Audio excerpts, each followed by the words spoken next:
Okay बच्चों, start करते हैं।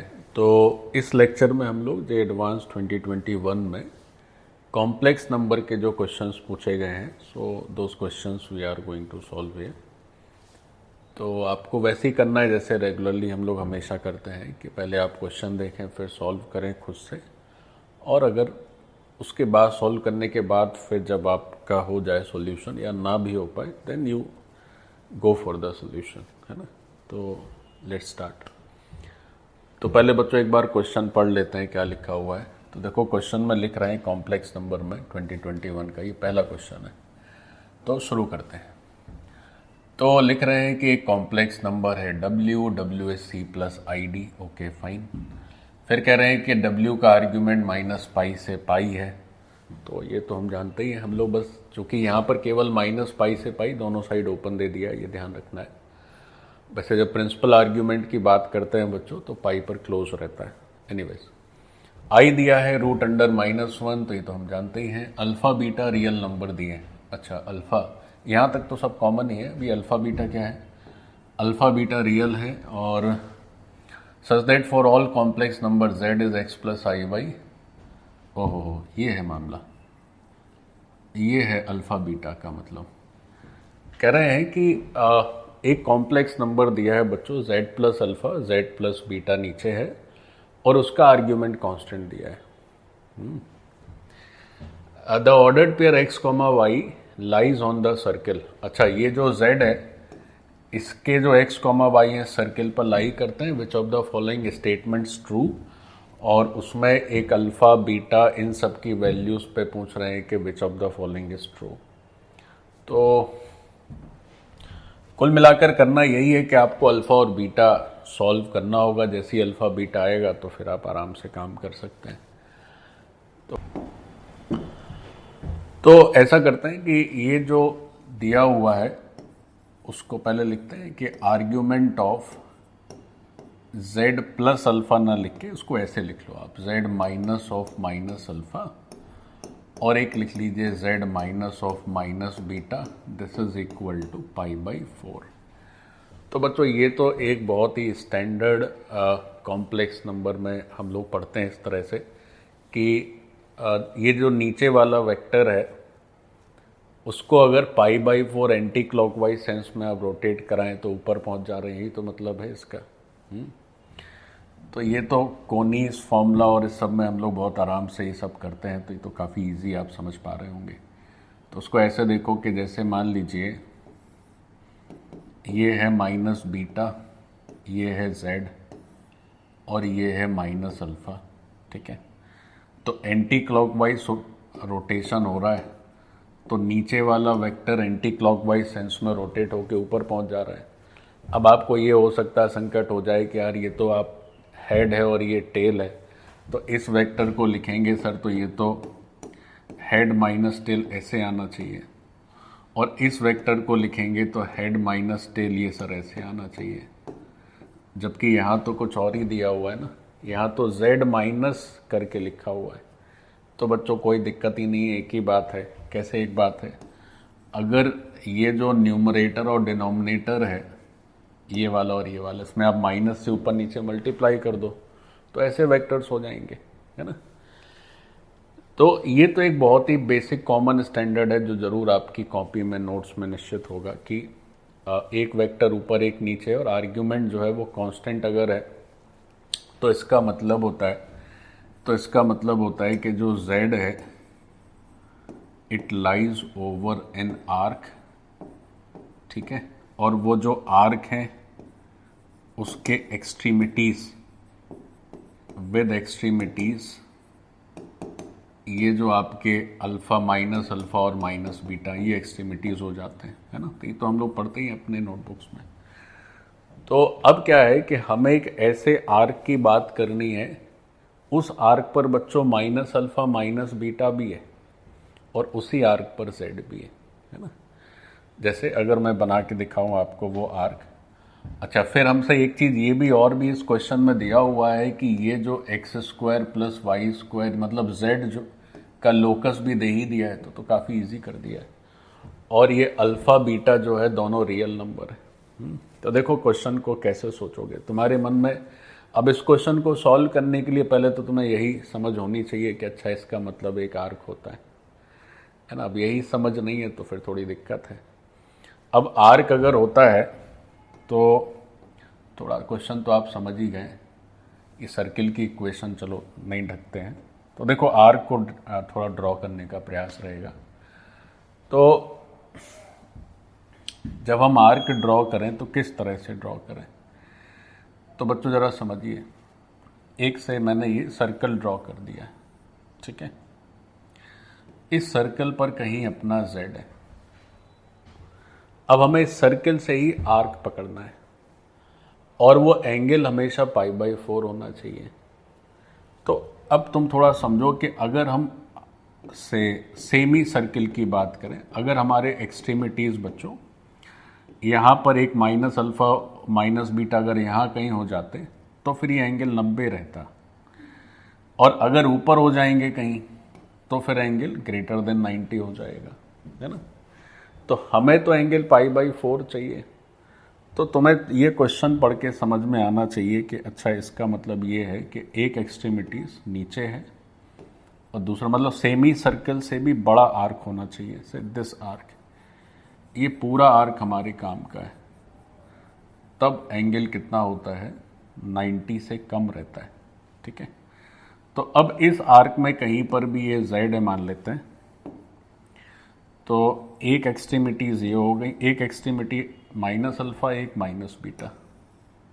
तो ये घुमा रहे हैं एंटी क्लॉकवाइज सेंस में, तो π/4 बनना चाहिए। तो इसका बेसिक मीनिंग यही है कि जो माइनस बीटा है वो ये है और जो माइनस अल्फा है वो ये है ना।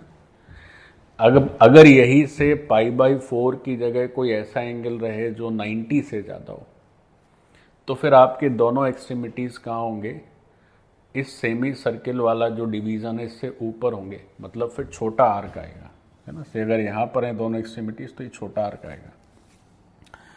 तो ये जो बड़ा आर्क है, अब आर्क की ये प्रॉपर्टी आप सब जानते हो कि कहीं भी Z हो जाए, से अगर यहाँ भी हो जाएगा तो फिर से अगर आप इस तरह से सोचें तो again angle remains always same. तो अगेन दिस इज π/4। तो ये Z कहीं भी हो सकता है इतने बड़े आर्क पर। जो मेजर आर्क है सर्किल का वो हमारा लोकस है। अब बच्चों क्या है कि इस क्वेश्चन में सर्किल की तो इक्वेशन ही दे दी, सारा काम तो इजी है। तो सर्किल की जो इक्वेशन है उस पर Z है और उसी पर माइनस अल्फा माइनस बीटा है। अच्छा, माइनस अल्फा माइनस बीटा में एक और मज़ेदार चीज़ है क्या, कि ये जो दोनों नंबर्स हैं ये प्योरली रियल नंबर्स हैं। तो इनका y कोऑर्डिनेट हमेशा, या इमेजिनरी कोऑर्डिनेट जो भी आप पसंद करें बोलना, वो तो ज़ीरो ही हो जाएगा ना। तो अगर आपसे ये पूछ दें बताना क्या था, अल्फ़ा और बीटा ही बताना है, तो बहुत इजी है बच्चों। अब तो केवल वैल्यूज़ रखनी है। देखो जो सर्कल है जिसके आर्क को हम लोग कंसीडर कर रहे हैं फॉर Z, वो सर्कल हमने लिख दिया x² plus y² plus 5x minus 3y plus 4 equal to 0। अब इस सर्कल में y को 0 सब्सटीट्यूट कर दिया जाए तो x की वैल्यू आ जाएगी कि नहीं आ जाएगी। तो y इक्वल टू 0 ऐसे दो पॉइंट्स हैं, या आप ऐसे भी सोच लो कि अगर हम से x एक्सिस का इंटरसेक्शन करें, तो अगर x एक्सिस का इंटरसेक्शन करें ऐसा सोचें, तो से if this is your x axis sorry मैं बोल रहा हूँ रियल एक्सिस कहना चाहिए। तो अगर रियल एक्सिस इस सर्कल को इंटरसेक्ट करे तो दो जगह जहाँ इंटरसेक्ट करेगी वहाँ पर इमेजिनरी पार्ट 0 हो जाएंगे। और किसी भी सर्कल को एक स्ट्रेट लाइन मैक्सिमम दो ही पॉइंट्स पर इंटरसेक्ट कर सकती है। तो real axis means imaginary part 0, तो y को आपको बस बेसिकली 0 कर देना है। तो you will have x² plus 5x plus 4 equal to 0।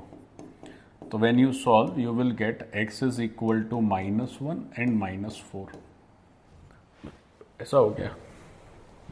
अब बच्चों जरा सोचो कि इस -4 -1 में से एक है अपना माइनस बीटा और एक है माइनस अल्फा, इतना ही तो है। तो जो पहले आए, अब चूंकि सर्किल है और ये रियल एक्सेस है, तो जो पीछे पड़ेगा वो छोटा होगा, जो बाद में पड़ेगा वो बड़ा होगा।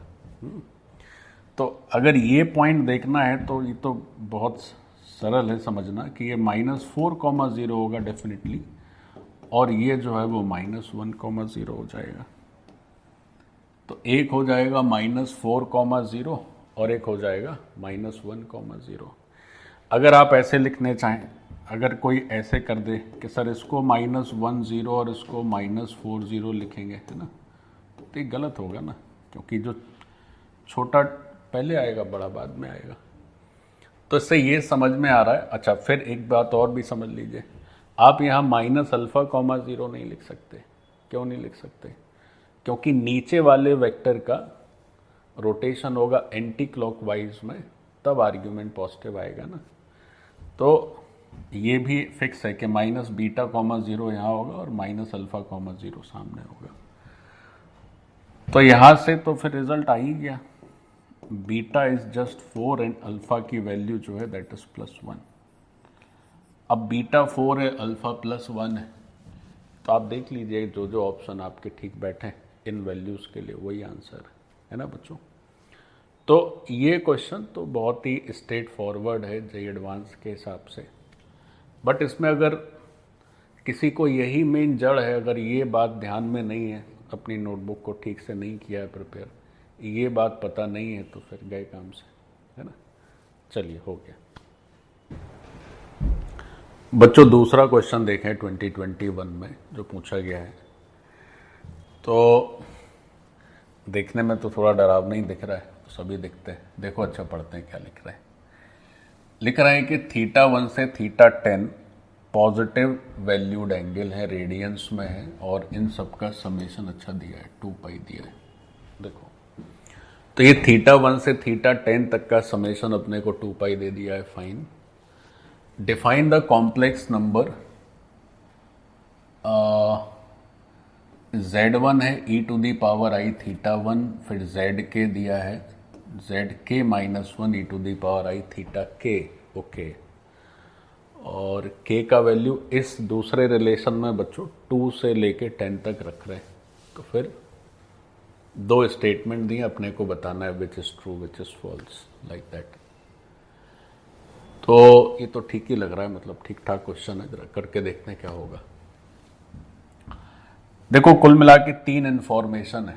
पहली इंफॉर्मेशन ये है कि if you add these angles from θ1 to θ10, तो अपने को ये समेशन दिया है 2π।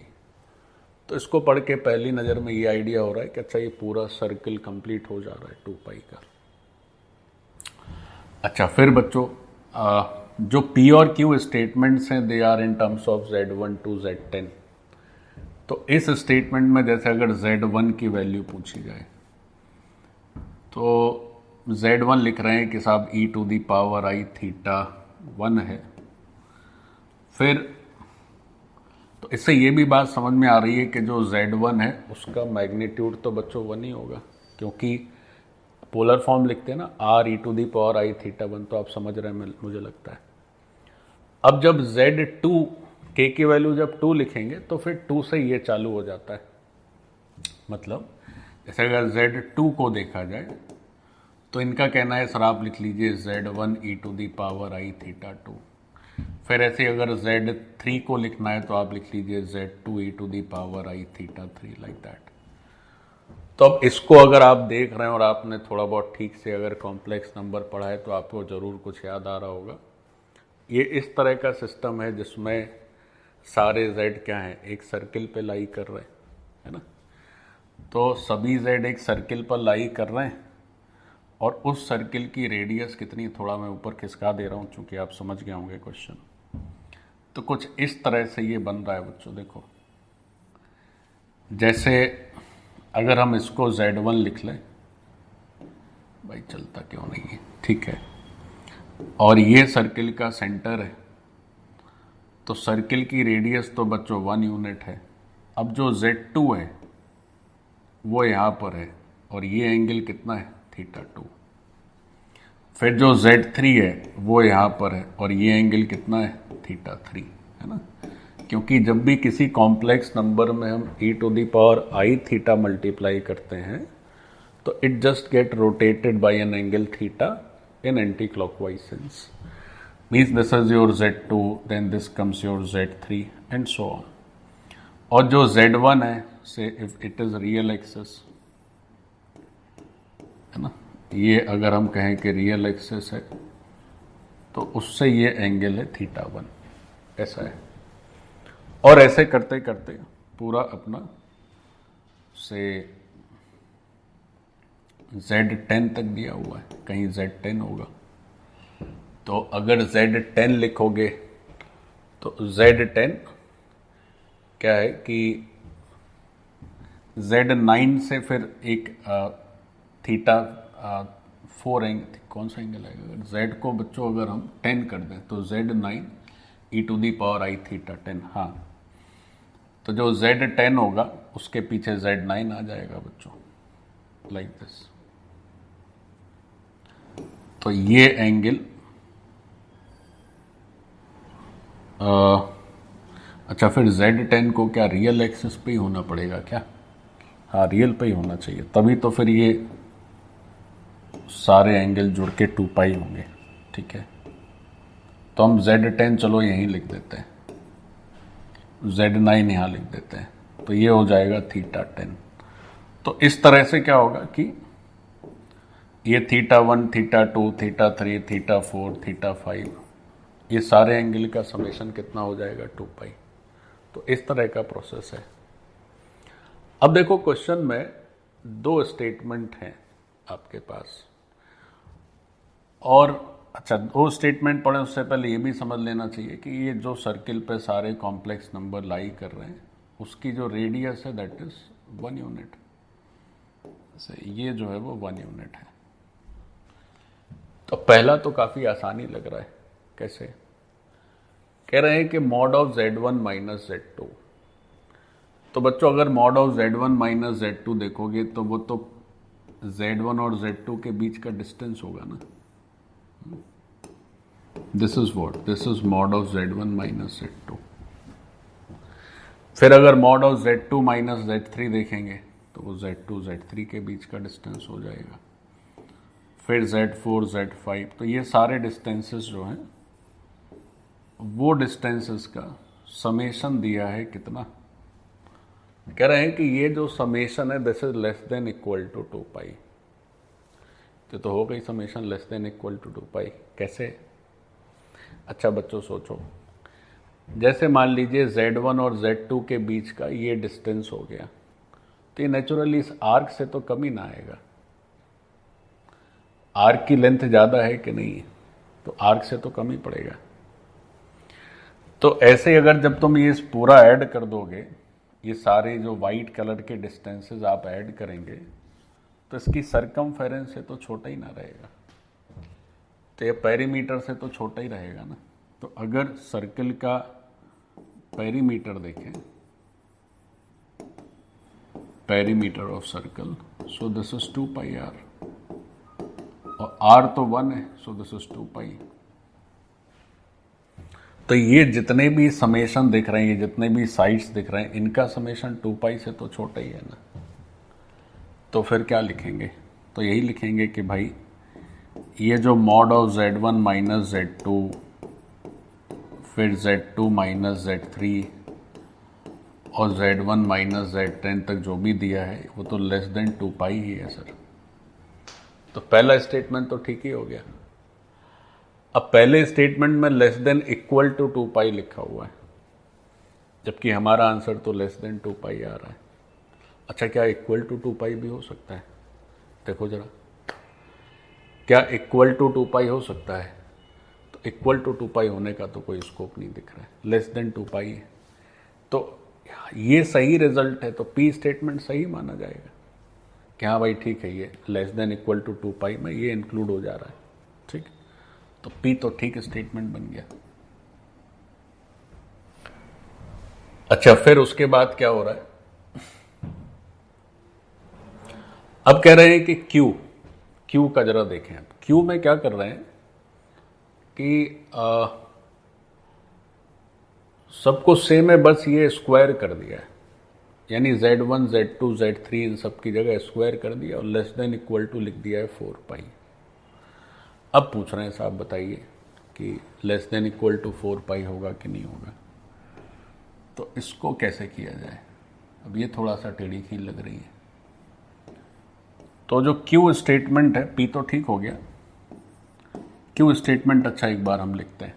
क्या है एक बार भाई जरा देख लिया जाए, स्क्वायर ही है ना, Z2 माइनस Z1, ठीक है, ठीक है भाई। क्यू स्टेटमेंट देखो, तो क्यू स्टेटमेंट में लिखा है कि Z2 square minus Z1 square, फिर लिख रहा है Z3 square minus Z2 square, और ये चला इनका Z10 square minus Z9 square, और फिर Z1 square minus Z10 square, this is less than equal to 4 पाई।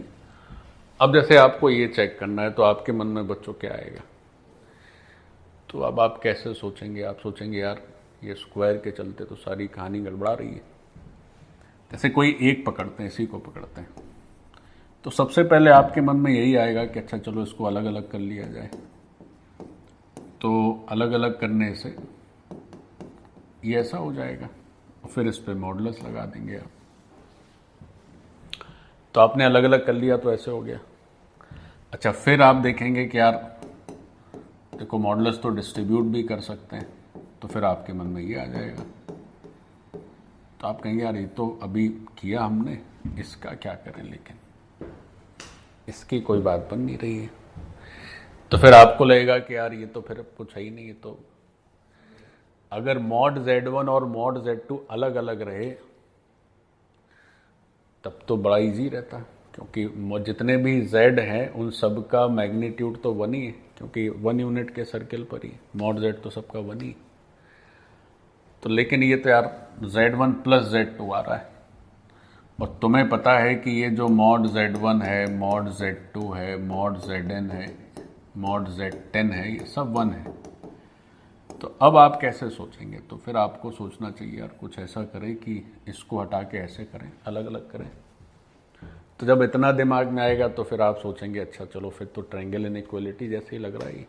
कैसे, तो ट्रायंगल इनइक्वालिटी ऐसी है कि mod of Z1 plus Z2 को लिख सकते हैं ना, mod of Z1 plus mod of Z2 less than equal to करके, तो ये तो 2 हो जाएगा। तो mod of Z1 plus Z2 को लेस देन इक्वल टू 2 लिखा जा सकता है, ऐसा लिख सकते हो कि नहीं, यूजिंग ट्रायंगल इनइक्वालिटी। अब वो बात अलग है कि यहां पर लेस देन इक्वल टू नहीं बनेगा, क्योंकि इक्वल टू तब बनता है जब Z1 Z2 दोनों का आर्ग्यूमेंट कैसा हो, सेम है ना। तो यहां पर इक्वलिटी का चांस नहीं आएगा। तो अगर आप उतना जागरूक हैं और उतने जागृत अवस्था में हैं तो इक्वलिटी आप हटा सकते हैं, क्योंकि यहाँ पे तो आर्ग्यूमेंट सबके अलग अलग है ना, तो आर्ग्यूमेंट तो सेम है नहीं। तो इसका मतलब ये हुआ अगर इस चीज़ को ऊपर अप्लाई कर दिया जाए, तो अगर इसकी जगह हम 2 सब्स्टिट्यूट कर दें, so this becomes less than, इसकी जगह 2 रख दिए और Z2 माइनस Z1, ये कर सकते हैं बच्चों। तो ये हो गया, मतलब हमने यहाँ से चालू किया और यहाँ तक पहुँच गए कि दिस इज लेस देन 2। भाई अगर 2 रख देंगे तो ये बढ़ जाएगा ना, तो बस फिर तो कुछ बचा ही नहीं, सब बस हो गया कंप्लीट। ऐसे ही इसमें क्या कर सकते हैं, इसको भी 2 into mod of Z3 minus Z2 लिख सकते हैं। मतलब ये जो तुम्हारी LHS है स्टेटमेंट Q की, तो उस स्टेटमेंट Q की LHS को हम लिख रहे हैं, तो वो LHS लेस देन क्या हो जाएगी, फर्स्ट पार्ट जो है, जो फर्स्ट मॉडुलस है उससे बड़ी वैल्यू है ये, फिर जो दूसरा मॉडुलस है उससे बड़ी वैल्यू ये है, फिर जो ऐसे ही आखिरी मॉडुलस है उससे बड़ी वैल्यू ये है, लाइक दिस, है ना। So this is less then 2 बाहर आ गया और अंदर सबका समेशन है। और ये तो फिर पहले ही स्टेटमेंट है ना, क्या कि ये जो बाकी के जो ये मॉडुलस के समेशन है वो तो लेस देन कितना है भाई, अगर हम इससे भी बड़ी वैल्यू रख दें तो LHS अगर इससे छोटा है तो इसकी जो कोई भी और इससे भी बड़ी वैल्यू रख देंगे तो उससे भी छोटा ही हो जाएगा ना। तो इससे भी बड़ी वैल्यू कितनी है 2π, जो स्टेटमेंट P था बच्चों, है ना। ये जो मॉड ऑफ सारे मॉडुलस का समेशन देख रहे हो 2π तो उससे बड़ा ही है ना। तो अगर LHS इससे छोटा है तो इससे भी जो बड़ा है 2π उससे भी छोटा आएगा ना। तो ये फिर LHS क्या हो जाएगा, लेस देन 4π। तो फिर हम कह सकते हैं कि स्टेटमेंट Q भी करेक्ट है। सही तो है, यही तो देखना था। स्टेटमेंट Q में क्या था, लेस देन इक्वल टू है 4π, तो हमारा रिजल्ट आ गया लेस देन 4π, तो Q को भी सही माना जाएगा। तो P and Q both are true. तो जो ऑप्शंस थे, ऑप्शन में क्या था भाई, both P and Q are true. So ये आंसर हमारा सही हो गया। तो एक बार इस क्वेश्चन को बहुत अच्छे से करें। तो इसमें ट्रायंगल इनइक्वालिटी है और उसके साथ साथ काफ़ी चीज़ें हैं, बट ये सब चीज़ें सब बड़ी कॉमन चीज़ें हैं जो लगभग सभी लोग, ठीक से जो भी पढ़ता है उसके पास ज़रूर ऐसे ये सब पढ़ा ही जाता है इस तरह से। तो ये तो करना ही चाहिए था बच्चों। तो 2021 में जेई में एडवांस में जो 2 क्वेश्चन पूछे गए कॉम्प्लेक्स नंबर के, वो एक मतलब आसान नहीं कह सकते क्वेश्चंस को, मतलब बहुत डिफ़िकल्ट लेवल पे भी नहीं है, ठीक है, नॉर्मलाइज टाइप के। तो you could have done very easily provided आपको अपने नोट्स ठीक से क्लियर होने चाहिए थे, ठीक है, क्योंकि ये सब आपको किसी भी अच्छी जगह ज़रूर पढ़ाया जाता है। Okay, so this part is done.